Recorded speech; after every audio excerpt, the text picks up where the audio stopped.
Entertainment. I'm your host, Christopher, and joining me is a woman who will not be silent. It's Lydia. I guess if I was, it would be a pretty boring podcast, wouldn't it? It absolutely would. I won't take that as any kind of an insult. Oh, no. I didn't even mean it that way. I just meant like it would be weird because you would say something and then you'd say, right, Lydia? Lydia nods. Lydia, insert nod here. Yeah. So, not to imply in any way, shape, or form that you're dull, Christopher. Only that one-sided conversations do come across as rather odd. Yes, very much. Before we go any further, thanks to everyone for tuning in to this month's episode. Orphan Entertainment is available wherever you get your podcasts and wherever you choose to listen. If you have the option to do so, please rate and review the show. It does help get the show in front of more eyes and hopefully in more ears. You can follow the link in the show notes to all our social media sites, as well as our YouTube channel, where you can watch many of the films we have covered here on the show.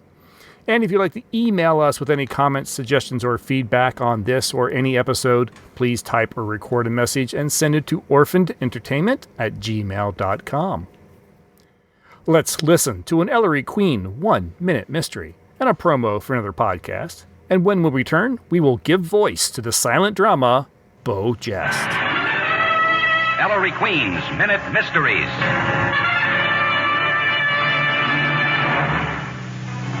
This is Ellery Queen with the case I call the Deep Sea Murder. When a young scuba diver was found murdered, his equipment tampered with, it appeared to be the work of a fellow diver. I questioned him at length. I don't think you can prove I did anything to his equipment, he said confidently. Besides, I rather think he panicked in the deep water and tried to get to the surface in a hurry. Sounds like a good alibi, doesn't it? It was for a while, I replied, but you're guilty of murder. In a moment, I'll tell you why. Most food critics are all about those fancy high-end meals no one can actually afford. But what about the rest of us? Who's got our back? Join me, your host, Michael Ornelas, each week on the Fine Dining Podcast as I subject my taste buds to the tepid offerings of every chain restaurant in America. IHOP?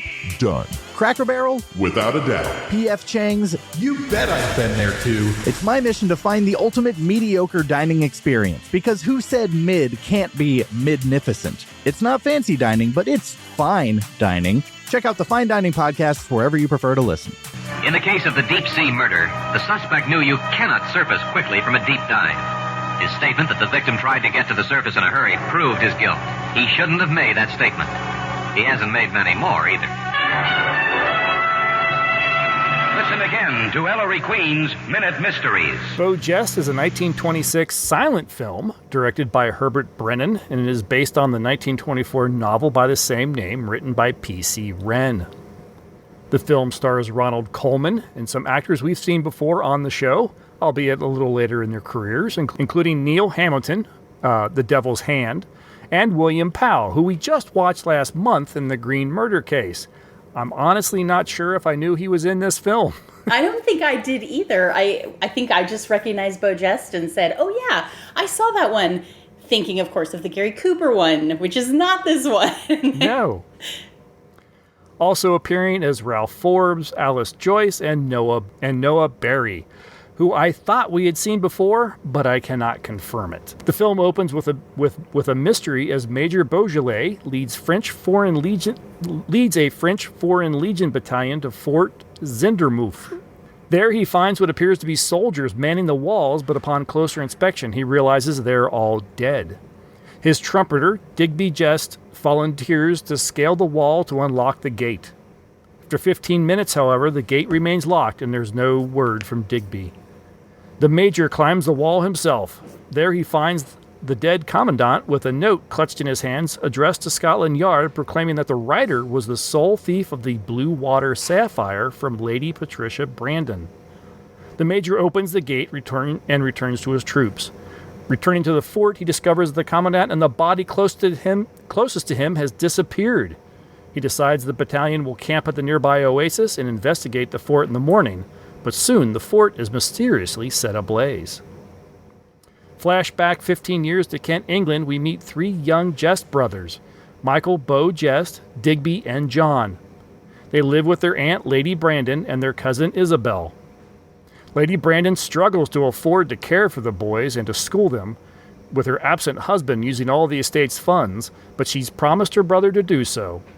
When a dignitary, one Prince Ram Singh, visits, we learn that she possesses a large, rare sapphire, the Blue Water.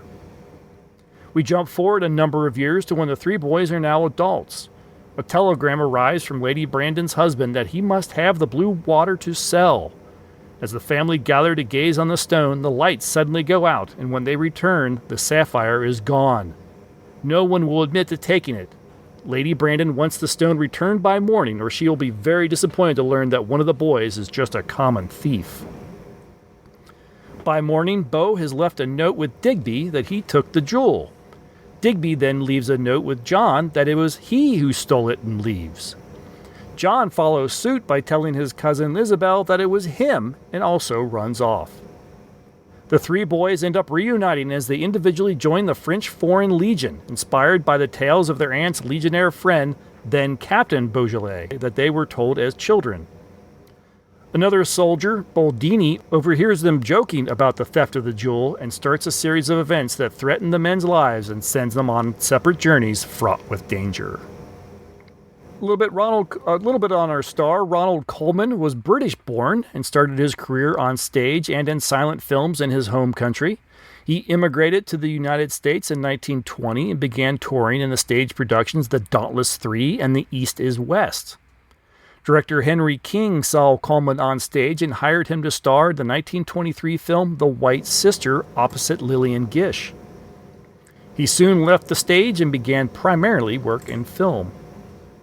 He found a success throughout the silent era, but he found even more so when he was finally able to use one of his greatest assets, his, quote, beautifully modulated and cultured voice, per Joe Franklin in his 1959 book, Classics of the Silent Screen. His first talkie success was in 1930 when he was nominated for a Best Actor Oscar for Condemned and Bulldog Drummond. Colman appeared in a number of notable films like Raffles in 1930, A Tale of Two Cities in 1935, The Prisoner of Zenda and Lost Horizon, both in 1937. Great stories. He would later win a Best Actor award in 1948 for A Double Life. In a weird twist of fate, Ronald Colman, at the time of his death, was set to star in MGM's 1960 film Village of the Damned. That film would end up starring George Sanders, who ended up marrying Colman's widow, Benita Hume. That's a little odd. Yeah.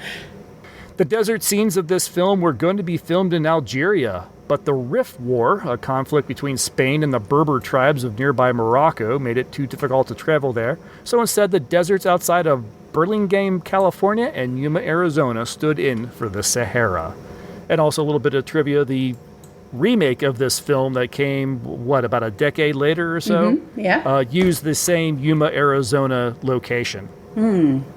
That's all the background and the notes that I had. I understand you've got some information for a change there, Lydia. Yeah, I've got a couple of things. Let's real quickly just talk about some of the people you'll see in this. Christopher, you mentioned Neil Hamilton, I think Ralph Forbes. You also mentioned Alice Joyce. Neil Hamilton, you guys, those of you who are better comic book nerds than I am are going to know he is Commissioner Gordon in the classic Batman, also was in some of the original Tarzan movies, not as Commissioner Gordon, by the way. And then Poor Tarzan. And he looked so familiar. There were a few faces in this that I recognized, obviously aside from William Powell, who I would, oh, what? And then Ralph Forbes was in Smilin' Through, which we covered already on this channel, I believe. Which one? Was Smilin' Through. No, that's new to me. We have not covered that. But he was also in, that I've seen him in, was Hound of the Baskervilles with Sir Basil Rathbone. Not one of the major players, but the other major character in that version is played by Richard Green. Also, another one of my actors that I got a crush on. Alice Joyce was interesting. I don't know if we've seen her in anything But she was really captivating to me. I kept thinking she looked really familiar, and I can't decide if she looks familiar because we've seen her in another movie, or if she looks like somebody I know, and I kept thinking, why is her face so familiar? But he's almost a side character in this, but there are two Americans, Hank and Buddy. And Hank is played, and you don't really see him, and he's very young in this. You see him, but he's not the major character, or one of the major characters, but he's played by Victor McLachlan, I'm going to say his name wrong, who is probably best known for being the brother of Maureen O'Hara in The Quiet Man. He plays the Squire, and it's has always been one of my favorite characters in cinema. So it was funny to see him in this and think, oh, he looks familiar, but not be able to figure out why, and then it be because that's who he is, the only man to ever stand up to John Wayne in a fist fight. So worth a watch if you haven't seen The Quiet Man. Absolutely watch it. You guys will recognize it as that clip. Remember that one clip in E.T.? the one where Elliot's anyway, it's that kissing scene from E.T. But so it was fun. It was interesting to go through and see all these different characters. Before you heard their voices, before they could speak, there's so many names and faces in here that you'll recognize. And there are others. Those are just the ones that really, jumped out for me. Yeah, you definitely sound like you had a little bit more history with a lot of them and seeing them in some latter films. Most of the names I was not familiar with outside of the ones I mentioned. Obviously, William Powell, Neil Hamilton, Commissioner Gordon. Yeah. And we did see him in it was a 1960, I think it was, The Devil's Hand, where he was like the cult leader. Mm-hmm. Yeah. Very, very much not Commissioner Gordon. Right. And it's so different to see them in this when they're so young. See, it's really funny because I'm watching it going, wait, is that him? That is him. It really, I don't even know if I recognize his face, but the occasional mannerism. Yes. His occasional sudden shock. Yeah. Yeah. And I'm like, oh, criminy, he still does that in 66 when he's in Batman. Yeah, and this is 30, 40 years before that, but you still can recognize him. And it's so much fun to see. The other thing I did a little bit of digging on, just because I saw the other version, another version of this movie as a child, and it really stuck with me. And it was the French Foreign Legion. And so I think probably I'm one of those random kids that knew about the French Foreign Legion when nobody else did, but only because I had seen the Gary Cooper version of this movie. So I wanted to do just a little bit of digging on that, and I'm going to give you guys hopefully a very short history of it, but I think it's really interesting. It was preceded by a different organization in 1481. It was established by Louis XI as Cent Suisse, the 100 Swiss. It was 100 elite soldiers that were actually basically the Swiss Guard. They morphed later under Louis XIII into the Swiss Guard and went from being the personal protection of the King of France to being the protection of the palaces of France. From then, they continued to serve the French king, that is the right word for it. They continued to serve the French crown as the Swiss Guard through the Revolutionary War, but they were all massacred during the French Revolution. And so it actually completely disappeared, but that same year it was reestablished as the Free Foreign Legion, but it was basically a bunch of Dutch volunteer soldiers. Eventually that was dissolved.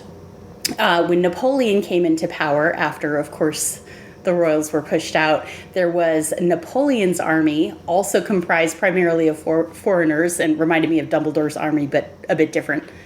And the remaining regiments of that became absorbed into the Royal Foreign Legion under Louis XVIII. The first Legion, I'm going to try and pronounce it in French. The first Légion étrangère, the Foreign Legion, was signed into ordinance by Louis Philippe in 1831 and then succeeded by the new Foreign Legion 4 years later. They did a bunch of action. Basically, they were in some really famous wars, including the Siege of Constantine, the Crimean War, the Italian War of Independence, the Franco-Prussian War. You mentioned, and I went to write it down, you mentioned that in 1920, they were in the... I can't believe I forgot what it was called. What was the war you mentioned a minute ago? The Riff War? Thank you. The Riff War, which is going to be right around the time that this is happening. After that, they were also in the Franco-Prussian War, World War I, and World War II. They served in locations as far as Africa, Mexico, Indochina, basically all over the world. And the French Foreign Legion still exists today, even though we think of it as like a Victorian era or maybe a 1920s era group. They still exist, and they were involved recently in the Gulf War, Afghanistan, and according to references I found, it still operates in parts of Africa, of course under the French flag, still as the French Foreign Legion. If you want to sign up to join the French Foreign Legion, you can still do so today. Wow, I had no idea they were still around. I guess I never really thought about it. I always thought about them in the context of Beau Geste, of the African struggles during this period of time before and after, before World War I especially, but me too. I just never really thought about it. So it's really interesting that they originated from something else in 1481. Officially, they were established by Louis Philippe in 1831, but the precedence has been in place for it since the 1400s. My history of knowledge of the French Foreign Legion come from sources that may or may not have been very accurate. The least of which, and most definitely not accurate, would be like Looney Tunes. You got Yosemite Sam or whatever joining the French Foreign Legion. And Bugs Bunny in the tan uniform, the khakis. Absolutely. But also in other film and television where people, it's a joke that they're going to run off and join, to go and hide from whatever they're trying to run from. Yeah. They're going to go join the French Foreign Legion to get away from it. Which arguably you could say probably originated with Beau Geste at some level.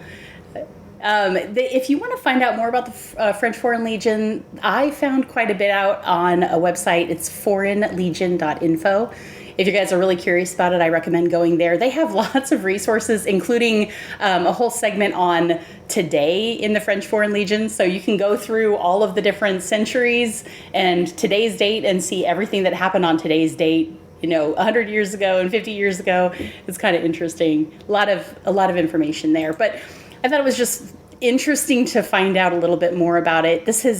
It's a really long-standing organization, even though it has kind of morphed and changed over time. I think it's, like you said, it's like the most romanticized version of the military we can imagine. I am curious, and I would imagine they are a little bit more selective about who joins these days versus even what's depicted in this film. It'd be interesting to know for sure whether they're, run more like the Marines or more like I can't even think of a loosely organized military group.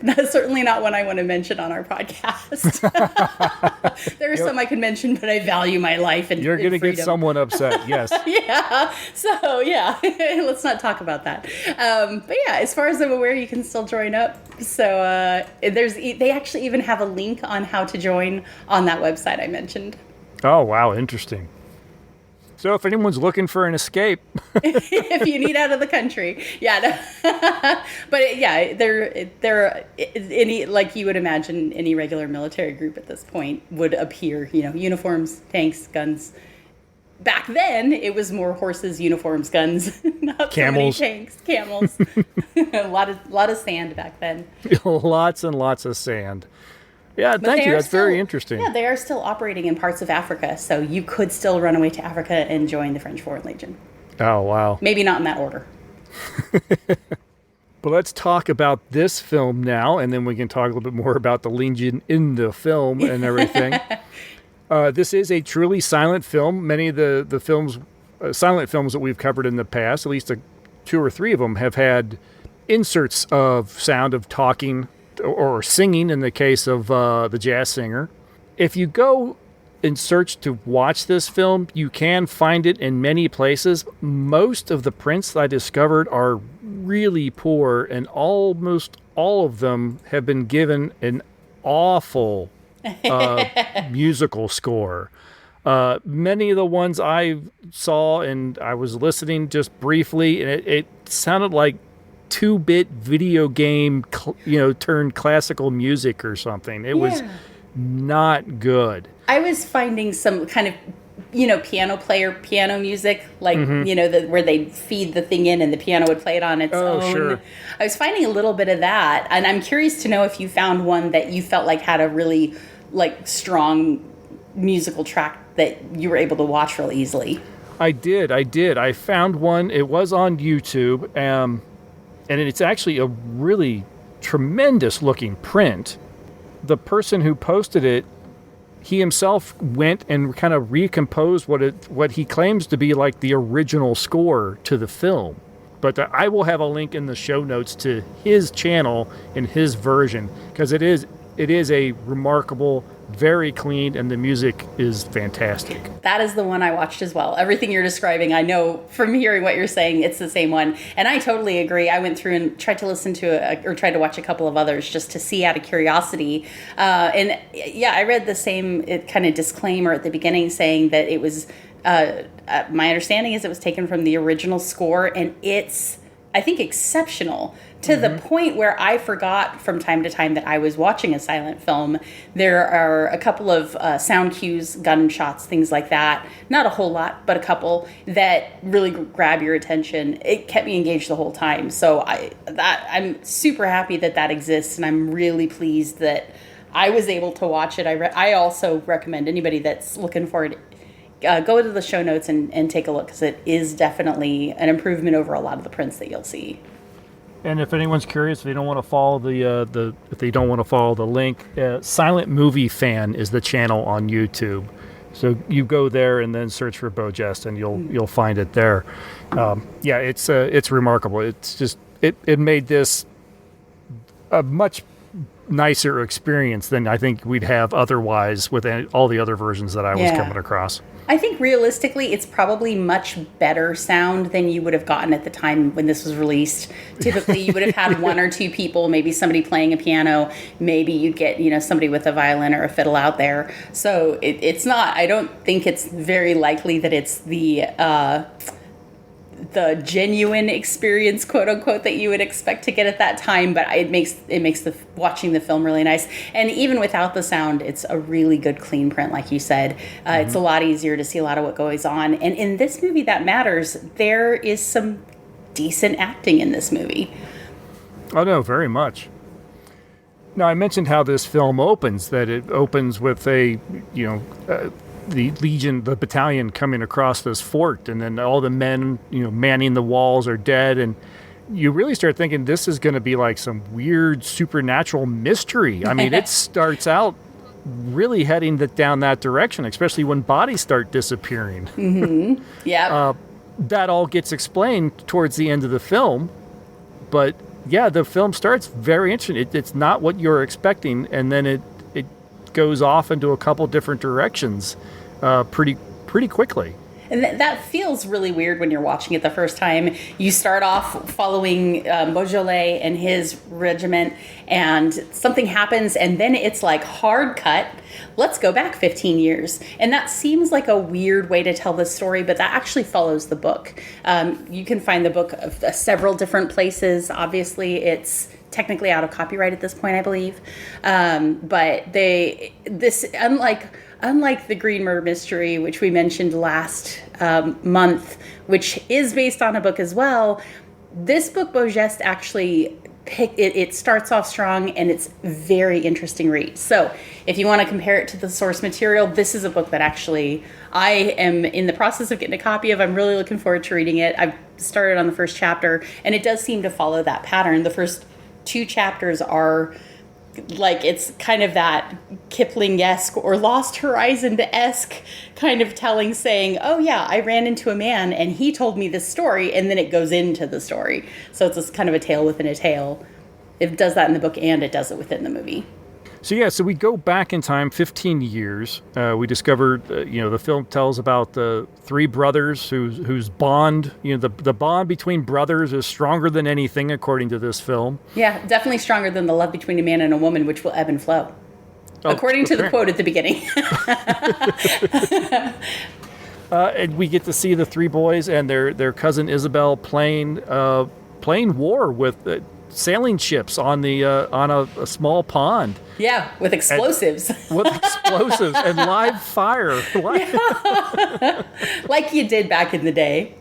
Yeah, apparently. Before even their seatbelts. cannons actually fired actual miniature rounds. Yeah, I'm thinking like a BB gun, probably. Yes, yeah. It was enough that at close range, it actually punctured one of the boys' legs. Yeah, John gets injured. He gets shot from a cannon, a little toy cannon. And then the way that they dealt with that was really interesting to me. The kids break out a knife and a match, and they sterilize the knife, and they use it to dig that little pellet out of John's leg, and they wrap it all up. And I thought, oh my goodness, parents today would be having a heart attack watching this.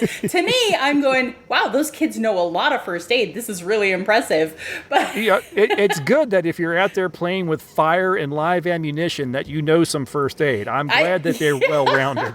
I thought they were just going to cauterize the wound, but no, they went in there. They did full-on surgery. Presumably, it wasn't a very deep injury. No. But momentarily, John jumps up and down on it and goes, "Yep, looks okay to me." So yeah, it must not be that bad. But they start calling him from there. What do they call him? A solid fella? Stout. I believe Stout he's fella. a stout That's fellow. right. He's a stout fella. And you get from there the idea that he and Isabel have a little flirtation going on, as 7-year-olds or 8-year-olds do, or 6-year-olds, however old they're supposed to be. Yeah, so he even at one point, I forget what they were talking about, but he mentions that he would do something once they're married. As you say, they're all of 10 years old, maybe. Yeah, and we also and he's treated to a Viking's funeral. Yes. In effigy, not actually. They don't really burn a little kid alive in this book or in this movie. I was sitting there thinking, these boats are these very ornate, they look like museum piece sailing ships that they're using and playing in this pond, and they're setting them on fire. Yeah, I mean, there's a lot. The first thing I noticed is that all 3 of the boys have like little kid admiral uniforms, complete with the hats and everything. All the paper hats, yes. Yes, and like it's just very intricate. And so I guess maybe back then you got the ships to go along with the uniforms. I guess it's just now I'm not really wondering why Lady Brandon can't afford or is struggling to afford schooling and everything when she's getting them new ships every time they want to go play Armada. And they're giving each other, Viking funerals. And Yes. Beau says to Digby, hey, if I die first, make sure I get a Viking funeral. And Digby says, you know what, if I die first, you make sure I get one. In the book, apparently, Beau and Digby are twins, which Oh, okay. I'm a little sad that wasn't included in the movie, but I wonder too if either they just felt like it wasn't important to the storyline, or maybe they just didn't look enough alike. I'm really interested to know if that plays any part in the book, so we'll see. But all 3 boys looked like they were very close in age. Yes. I could see where maybe they could be, paternal twins when you don't look alike? Sure. Yeah. They could. I don't know if they're identical twins or not in the book, but I thought that was an interesting little tidbit that they don't even mention at all in the movie. I think that's when they meet actual Captain Beaujolais, right? Yes, I believe so, and also His Highness. Who do we ever find out who His Highness is? Yeah, that was, I mentioned it earlier. It's Prince Ram Singh. Thank you. So they meet the prince and they meet the captain at the same time. And it leaves quite the impression on the boys. Yes, telling him all about all of the different. Oh, I wish I could remember. I was reading a book called Prisoners of the Sahara. It talks about there's a whole mythos around the Bedouin warriors of this era and earlier eras, and I really enjoyed Prince Singh telling them like about it and the Tuaregs and the veils and all of that. I just found it super interesting. So it's no wonder that as boys, they're just captivated by this idea of these desert tribes and want to go see them. But I did find it interesting that Lady Brandon has visiting dignitaries of him from Prince Ram Singh, and then the legionnaire who's off going to war to fight the Arabs.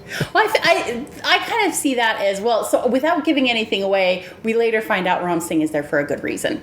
And I took Beaujolais, and he says at some point that he had long wished that he could be the one to take care of her. So I take it as them being like old friends from school or family friends or something like that. And the fact that they're there at the same time is just a coincidence. But I took it as Ram Singh being, and maybe I'm completely missing it here, but I took him as being a Hindi royalty, not Middle Eastern royalty. You are probably right. I'm showing my American ignorance, I think. No, I'm showing my penchants for all things Indian. Anything historical and foreign, I really enjoy. Especially with the name right there, Ron Singh. That would definitely, yeah. I've seen way too many Shah Rukh Khan movies. I am definitely showing it. Please excuse me. I've been up since very early this morning. Well, and you're probably not a massive fangirl of Shah Rukh Khan either, so it's okay. And anybody that is like a big fan of Shah Rukh Khan out there, like, let's solidify here, like, yeah, yes, Shah Rukh Khan fans. Sorry. I just have a whole list of actors that I just blush. We never find out where her husband is and why he's spending all the money. Well, he's obviously an aristocratic playboy. Aren't they all? Oh, yeah, I took it that way. But I also, bear in mind, guys, I read and write romance novels. So it's not a surprise that that's immediately where my mind went to.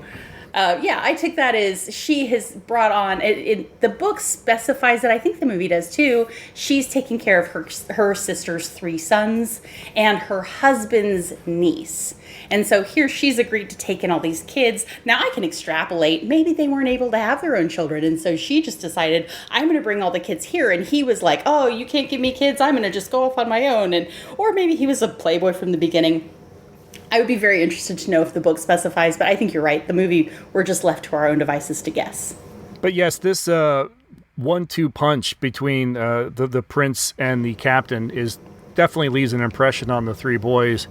So it's no surprise that in the end, when they decide to go run off, yeah, it's a nice setup to get us to where we need to go for the film. I agree. It's almost like it was intentional. Yes. Well, there are lesser films, I suppose, that wouldn't even bother with the flashback kind of thing. You would just have these guys end up in the Foreign Legion because why not? Yeah, and I have to imagine that is owed directly to the source material here. Yes, yes. It was a thought out story that was written into a book and then turned into a movie. Interesting, within 2 years. I feel like that's very quick. Maybe it was just the age of Hollywood. They were desperately looking for material and would grab anything that caught their attention. I was wondering about that last month with the Green Murder Case, because that novel had only been written, I think, the year prior. Yeah, and it seems like with was it The Red House? That I have it in my head that it was written not too long before the movie was made also. I believe you're correct. I could be mistaken. But yeah, it's interesting. I think, it's interesting that it seems like books got made into movies very, very quickly in the past. And that doesn't seem like that's the case now. In fact, it's almost like the opposite. It's almost like they don't want to. Oh, I should just stop. Original stories be darned. I think you're onto something with, at the time, being a burgeoning industry, there isn't really screenwriters. Yeah. There are, but not as many as what you might be able to find today. Yeah. And so it is a case of, well, we need to make movies. We need to we don't make money if there's no movies in the theater, so we need to make movies, but we need someone to write the movies, base it on the book. grab a Yeah. book. That book's supposed to be good. Let's do that. Yeah, that's I think remarkably insightful. That sounds exactly like what I would imagine would have happened. Now, back then it was silent films anyway. There's not a lot of dialogue, and now you have so many people desperately trying to get into the industry, or did at least in recent history. That makes a lot of sense. They didn't have a lot of source material or they didn't have a lot of dedicated writers back then. How interesting. Yeah, so once the boys are grown up, the jewel is apparently stolen. None of the boys will fess up to it. They all admit to or claim that they're the ones that stole it and run off. I loved that scene. The whole way that scene unfolded. I feel like the scene with them as boys, it felt a little long to me, especially the first time I watched it. But this scene where the diamond disappears, or not diamond, it's the sapphire. Right? Yeah, when it disappears, I just was captivated. It feels between the acting and between the direction, it feels a lot like what you would see on a modern film. You see the hands sneaking over to flip the switch off. You see it goes dark, which I thought was probably really effective at the time, to have the screen go black and then come back up and it be the same scene. That must have been, really, Did the really film captivating. break? Is there something wrong? Yes. Like, oh, wow. And then, and then it happens a second time and you're told it's going to happen a second time. And there's so much interaction that happens here. And I really think, in this scene in particular, I think that Alice Joyce is wonderful to watch in this scene. Her reactions feel like modern acting. And I know we mentioned on a couple of other movies where it feels like she could be a modern actor. It's just so nice to watch that, where it doesn't feel like it's a pantomime. And in this case, she's just like that. I think some of the direction with some of the guys there's some back and forth, but a lot of the expressions feel very genuine. Yeah, that's something I only just now kind of realized when you mentioned that. There's not a lot of pantomime. Is many of the films from this era, there are still a lot of actors, acting to the back row. Yeah. This one does feel very modern in how it's filmed. There's almost none of that. And there's definitely a little bit of jerkiness to some of the motion. There are some, some missing frames, things like that. But by and large, it feels natural to watch it. The behavior, the events that happen, the Weasley guy, Boldini, is that who Yes. William Powell plays, even though, he's definitely that Weasley guy from the movie, it's William Powell. And so He doesn't come across as being a goofy actor. He doesn't come across as feeling really ingenuine. Now, and there are some direction choices, I think, that maybe would push it toward that, where I wouldn't expect to see William Powell act in this certain way, but I feel like those are direction choices. Him being hoisted up by all the guys when he first tries to steal something, and shunted along on top of the group. There are some things like that where maybe it doesn't feel exactly natural, but the acting in general is very good. The direction is very good. I was going to say, I think the one actor, funnily enough, that does occasionally feel a little exaggerated is Boldini. Yeah.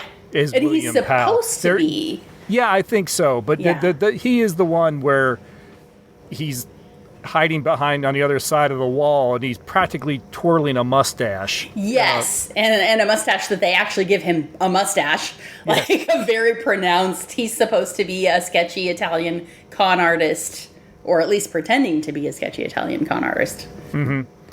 But after seeing William Powell as the detective in the Green Murder case, or the Thin Man, if anyone's watched the Thin Man, or literally anything else, or my man Godfrey, to see him as the snivelly and unscrupulous thief in this film. Yes. It's really kind of cool. It is. I totally agree. I'm happy you said that. It is weird. It's very strange. But it's like, I mean, imagine seeing Benedict Cumberbatch as the bad guy. Mm-hmm. And you'd be like, this is so weird. Like, I like it, but it's so weird. Yeah. Yeah, that's exactly how I felt. It was really neat seeing him get to play a different side. And after reading how he felt about playing the detective in the film last month, where he found it boring because you stand and think, you sit and think, you lay down and think. I would imagine he had more fun with a role like this. Yes, definitely. And there are a couple of there's at least one standout stunt, I think, in this movie that involves him. Whether or not he's the one that actually performs that stunt, I don't know. But but the character in general is interesting. He's definitely a linchpin. The character is there to be a linchpin to make things happen. But even with that, even knowing that, it doesn't feel horribly contrived. The filming and the directing and the choices they make, and I'm sure it's in the book and everything, is he's caught stealing, and the punishment is enacted by the men. They effectively drive a stake through his hand. You don't see it, but it's definitely implied. And we see him putting bandages around his hands. And later in the film, you still see a mark on the top of his hand. I don't know why. It's just, especially in a film of this age or of this time, when I see that kind of effort putting into continuity, it impresses me. Yeah, I agree. I got nothing to add. No. Okay. I think the other really interesting character, the other obvious bad guy character in this is, I'm going to have to go to his name. Sergeant Lejeune? Whose name I can't figure out how to pronounce, so I'm glad you said Lejeune. Let's go with that. That's the one that is definitely a downside of the silent film. Yeah. He is possibly the most hateable character in any movie, and then you become really confused because then it turns out he is like the most determined character you've ever seen. He's complex. Very complex, and our own heroes even realize that. They're ready to help the men kill the guy, and then they realize when their back's against the wall, hey, this guy is pretty much our only chance of getting us out of this mess. Yeah. And I think they say, if he dies, let's forgive him. Yes. I kept thinking of Captain Ahab. Okay. He's this horrible, horrible person. And then when he gets to the point of being under pressure, when he's to the point of doing his purpose, he is just unstoppable. And he's so interesting for that reason. Obviously, you're supposed to dislike him. He's easy to hate. But then I like how complex they make it. They just make it really... you can't just write him off as a dime store villain. Mm-mm. He is awful, and he is clearly greedy. But then he also holds it together, and then seems completely mad, completely insane near the end, and telling them all, hey, let's all laugh really hard, make them think we're in here having a good time when almost everybody's dead, and I gotta say, I can't imagine anybody playing this character better than Noah Beery does. He is phenomenal at it. And every point of this character hits exactly how it's supposed to. And again, I think we have to give some big credit to the director, but also what an exceptional job of being the most hateful, capable person you've ever seen in film.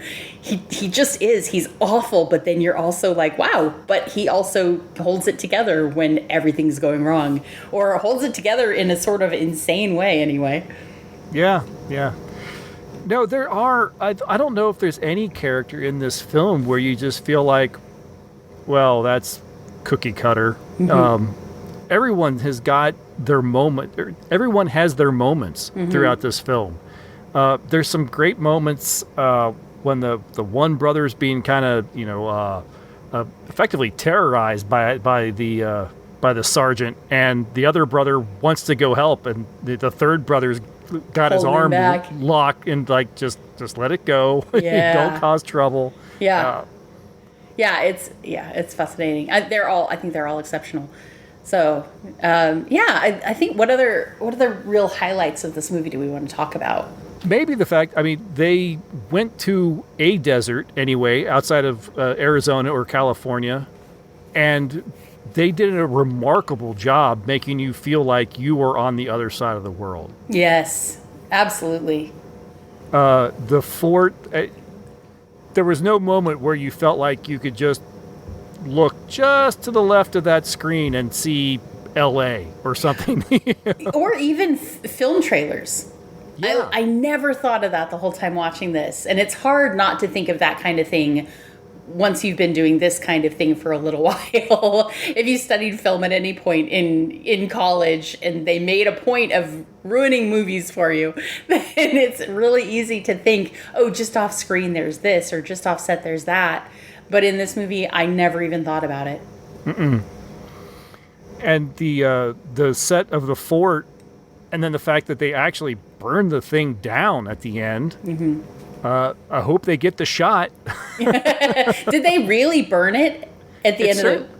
It looked like it. Well, certainly they had a lot of smoke, and I don't know how you make that kind of smoke without fire. So either they were really good at controlling flames. Yeah. I'm not sure. Maybe that is just movie magic in 26? Yeah. That is some impressive movie magic, or they just finally said, okay, we're all done with it. Light it up. Yeah, definitely interesting. I saw a tidbit that said that they filmed the later remake of this that I keep mentioning with Gary Cooper. They filmed it in the same area. Mm-hmm. So apparently they did such a good job on this one that they were like, hey, let's just use it again. I don't know that it was the same set or anything like that, but the same area. No, it was effective. I did mention that the Yuma, Arizona, I think, is the same location that they did the remake. Oh yeah, that's where I read that from your mouth. Yes, from your lips. It's funny. The only location that even really could feel much like a set, exterior location, let's say, is where they're playing with the boats at the very beginning. But even that, there's a pond, there's a fountain. You know, it's interesting because in this era, this is the era known for, lot scenery, backlot scenery. Sure. I mean, certainly that you could get away with it the easiest. And it looks like everything was filmed in some sort of a realistic location. It's a lot of fun. Did you have any idea, the solution in the end, why the boys did it? What the actual core problem, I guess? That's a great question, because they do mention in the room when the sapphire disappears, I think it must be John says, well, that means I can't get my degree in Oxford. Mm-hmm. And Beau kind of makes a face and kind of, he says something, and I don't know if it was, you're right, or no, you'll get to go anyway. I'll make sure of it. I'm not quite sure, because I don't think they gave you a title card for that or a dialogue card. I mean, it was obvious that it had been taken for the benefit of the family. But as far as the, let's say, penultimate solution, just to make ourselves sound very educated, no, I had no idea. So maybe going back to last month's conversation, maybe we should talk about the end of this movie. But if you haven't seen it yet, stop it now and go watch it. You actually gave away a bit of a spoiler in the synopsis by mentioning that the guy who goes and climbs into the fort is Digby. Mm-hmm. John. Was it John? I thought it was Digby. John, I thought. Because John is the one that shows up. I'm pretty sure John is the one that shows up last. So Digby and Beau go join the Foreign Legion together, and John, after they've both left, I think catches up with them. And so at the very beginning of it, it is one of the Geste brothers, and I didn't realize that And so then as the end is unfolding, and obviously, you're the whole time the question is, did one of them really steal the sapphire? Like, obviously somebody did, right? Right. But there are 6 people in the room, including Lady Patricia, including Isabel, and I believe there's a servant or somebody there at the same time. Yeah, I believe you're correct. And so somebody else could have taken it. And so the question is, did they really take it? Did they have it with them? Did they already sell it? All of these questions that are going on. And then at the end, then of course, and all 3 of the guys are claiming that it was them that did it. Any of them could have done it. Definitely, especially under the argument that Beau said he did. I think I wrote him down as William, but he's actually Michael. That Beau did it said he did it to protect the other guys. So, Beau writes a letter and says, Digby, I took it, don't come looking for me. And then Digby writes a letter and says, John, I took it. Beau's just protecting me. Don't come looking for me. And then John tells Isabella, they're both lying. I did it. Don't come looking for me. It's such a great setup. And the whole time the audience doesn't know. And I didn't realize that it was one of the brothers that it shows up and is the trumpeter. I should have, because we get a little foreshadowing of that when they're little boys playing, and one of them is playing on the bugle or the trumpet. There you go. It's Yep. such a great little, foreshadowing or hindshadowing, whichever you want to call it. But yeah, I had no idea that. Obviously, I believed somebody had taken it, and obviously I believed it was one of the guys, and I believed that he had taken it so that eventually John would be able to go back to Oxford. That was what I had thought was the case. And then come to find out, I guess we're spoiling it, right? Yeah. Yeah. And then come to find out that when Lady Patricia had earlier said, I'm doing this thing because I have no other choice. And she said that. She said that to Sing. the prince. Yes, to the Prince Sing. She's talking about selling the sapphire. And the sapphire that is then stolen is a fake. Which, gosh, even knowing that at the beginning of the movie, you would have been like, it's a fake sapphire. Who stole it, right? And then, but to not know that. This is an advantage, I guess, of the silent film. Is you see her talking to Sing, and I do this just to protect my family. You don't hear any other words. You don't know what else is going on. Mm-hmm. The whole time, Beau is hiding behind a suit of armor, overhearing the thing. Mm-hmm. He overhears the entire conversation. So even as a young child, he knows that the gem is gone. Yes, that it's been sold. But we don't know that. Secret. We don't, because we don't get to hear it. Yes. But what I like about this is, but you are given it's not a Deus Ex Machina, because the event happens in the story before we know about it, and it's alluded to. It doesn't just show up at the end of the movie. Oh, and by the way, that was a fake sapphire all along. Ha ha ha. No, like he says, we find out that everything that he did was because he knew it was fake, and so he was trying to prevent his aunt from the embarrassment or the financial destruction of it being found out that it's a fake sapphire. She's already got the money. It's really great. I won't talk about my reaction to this movie yet, but no, I had no idea that was where it was going. I think it's really great. It's one of those things that once you realize what had happened, there's clues in the film. Like early on when Sing is there, it's like, oh, can I gaze upon it? Can I look at it? And one of the boys says, well, what would something like that be worth? Oh, well, if I was allowed to buy it, it would be a lot of money. And there's almost like a nudge, nudge, wink, wink between him and Lady Patricia. Yeah. And you're not sure what's going on there. And you're thinking, is he planning on stealing it? Is he going to be the villain? You don't really understand what goes on, and then what's with Patricia and her conversation with Sing? Are they in a relationship? What exactly is she doing here to save her family? Yeah, why is she taking money from him? What did she do? Exactly. Right. Well, you don't even know that she's taking money. Oh, he hands something to her, and I guessed it was money. Okay. But then again, I've got a smutty mind, so... Yeah. Well, they come in from another room, and maybe or maybe not, something changes hands, and she's, I only do this to protect my family. I'm thinking, Right. is this film going where I think it is in 1926? What is she doing exactly? Well, they do call it the oldest profession. So, yeah, I'm the same. I didn't expect it to happen, or I didn't expect the reasoning behind it. And then going back, knowing it, and going back and rewatching it made it, I almost want to say more enjoyable, not more enjoyable, but not a disappointment at all, because now you know what's happening and they back it up every scene of the movie. So this is a movie where you can tell that the plot was worked out ahead of time. We've seen some movies on this podcast where you're going, gosh, did they even know what the end of the movie was going to be when they started making the movie? It doesn't seem like it. Did this movie actually have an ending? Some of the movies we watch don't have endings. And this one, it is very plotted out from the very beginning, and it's supported the whole way through, and it makes it, we have a tendency to go through and watch something like this one time and then find something else similar to watch, if we enjoy it.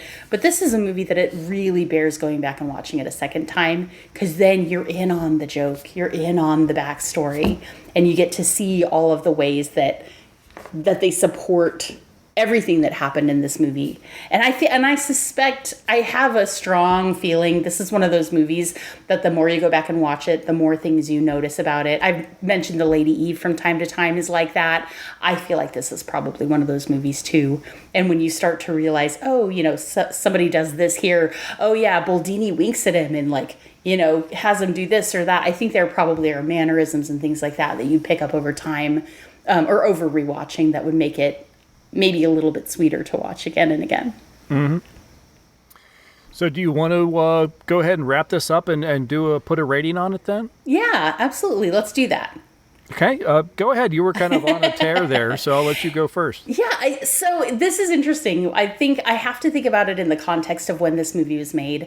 We've rated movies, we've said, well, if you're gonna watch a silent film, or if you're gonna watch a Ronald Colman movie, or if you're gonna watch this or that, then I would rate it this way. It's worth mentioning there are a lot of versions of this book. There are a lot of versions of this movie. There is notably the last remake of Beau Geste of 1977, which is a comedy.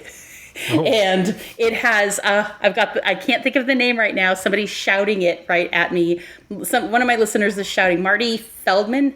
Does that sound right? Yeah. Okay. Marty Feldman, I believe, wrote it, maybe directed it. And yes, so it looks and feels like something that would have been made by Mel Brooks. Which, Marty Feldman was definitely in the Mel Brooks stable, right? Absolutely. And it looks really funny. The ad for it gets interrupted. It says, we interrupt this ad for another ad.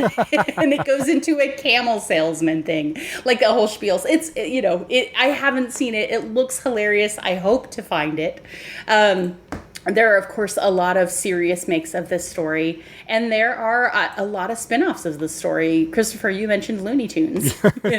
There's a later movie with Gary Cooper in it called Unconquered, where they do the same kind of thing, where you've got all the gentlemen at the top of the walls are all dead, but they do it to keep off the fighting forces, to trick the fighting forces into believing, that they're still there and able to fight. It's really interesting.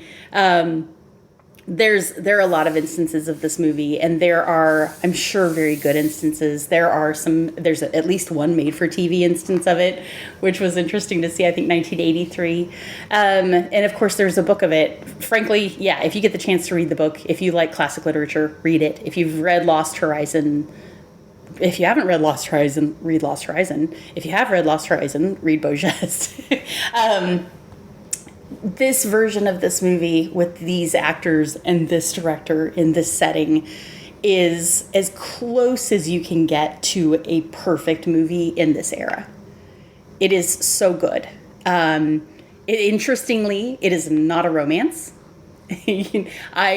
almost always needs some element of romance in it, even though there's a little side bit about there being people that love each other. I don't consider that to be a major part of the story. But I can't think of any reason not to give this movie 5 Othels. We usually say stars on accident, but it is an Othel rating system. And so I just can't think of a reason not to give it. There are there are probably little quirks here and there of the time. You know, like I said, there's some skipped frames, things like that. It's not a perfect film across every era forever. It's not the best movie in existence, but for a film of this time, especially 1926, a silent film, the cast is, it's a stellar cast. The acting is excellent. Alice Joyce, I think, is really standout in it. I think she's wonderful. The relationship between the brothers is incredibly enjoyable. Every character has a purpose in this story. You don't feel like they just threw somebody in there to be the comic relief. You get the Americans, Hank and Buddy, but even though they're kind of in there a little bit funny, they're still important to the story, important to the end of the story especially. And they're enjoyable. You're like, oh yeah, I'd have a drink with those guys.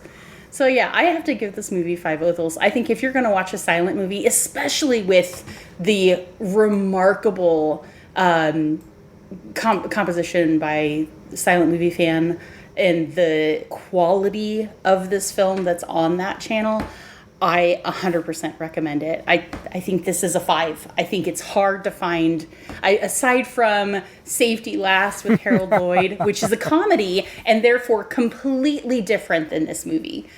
It is really, really hard to think of another movie from this era that I would say just kicks this one's backside. This for me is it. Of what we've seen so far, of what I've seen so far, this to me is the best of the silent movie era. I am not going to bore everyone by repeating a lot of what Lydia just said. I will just add that it managed to do something that many other silent films that I've tried watching has not been able to do, and that is to keep my attention through the entire running time.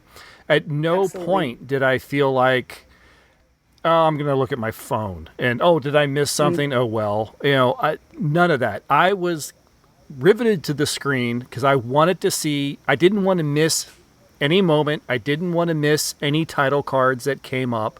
And this film actually has quite a few. I mean, which is great. It is very, thank you, Beau Geste, for having as many title cards, because there is so much going on that you need a lot of dialogue, and this film, despite it being silent, still gives you that dialogue. It is enjoyable. The production value, I think, is impressive and some of the best that I've seen of the era for sure. As you said, the cast is astonishing, and now I'm going to start running into you're repeating things that you said. I will agree with you. I think this is a 5 Othel movie. Certainly, it is the best silent drama that we have covered on this show, which we haven't covered a lot. We really are only getting into the silent films more recently. But yeah, this was astonishing. I mean, I will still go back and watch, what was it? The Iron Mask? Yeah. That was still a whole lot of fun. Oh, yeah. This one, I don't know the proper adjective to give it. Is it fun? Is it interesting? Is it... captivating. You took the word right out of my mouth. I was just getting ready to come up with captivating. I think that is this one. Yeah. Yeah. As you were listing them off, the only other one I thought of was Cyrano. We also watched that phenomenal version of Cyrano, Cyrano de Bergerac. And it's funny because I keep forgetting other ones that we've seen from this era. Was that a silent though? Cyrano de Bergerac that we watched was not silent. So that explains why I didn't think of it right away. With Jose Ferrer. That sounds right. Yeah. Okay, well, so there's interesting for you, because I had it kind of in my head that one was silent. No, that one was a talkie. I would put that one right alongside this one and say even quality, even though they're two very different films. So was that? Am I finding this right? Was that 1950? Mm-hmm. So we're then putting a 1926 film on par with a 1950 film that we also rated extremely highly. Mm-hmm. So that I think is a big comment about Beau Geste. I think that says pretty much everything. Yeah, so you're right. It wasn't silent. I think everything's silent. I think this film is ahead of its time. This feels like a film that was made much later, and for some reason, the soundtrack was lost.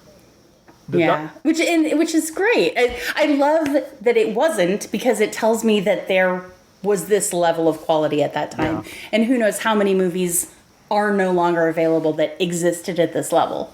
Oh, now you just made me sad. I actually made myself sad. I almost said, let's have a moment of silence. Yeah, I feel like there needs to be one. Yeah, I just shudder to think of all the films that have been lost, and we have no idea what they were, and that there could be another Beau Geste out there that rotted away in some vault somewhere. Yeah, maybe there's one in somebody's attic right now, hopefully. Because they do, every once in a while, they find, hey, this movie was just discovered. It was in somebody's attic or somebody's basement. Yeah. So cross our fingers that in the future, we'll find even more amazing films like this one. So. I literally cried twice watching this movie. I cried twice watching a silent film, which that says so much to me. I'm an easy crier, but I don't usually cry in silent films because I think that there's so much of this. We've already talked about the soundtrack, which is just excellent for it. It fits so perfectly. And so that actually makes me sad that there aren't more extant soundtracks or extant compositions for those silent films, because a lot of what we see, they just slap music onto it so that you're not bored watching it literally silent.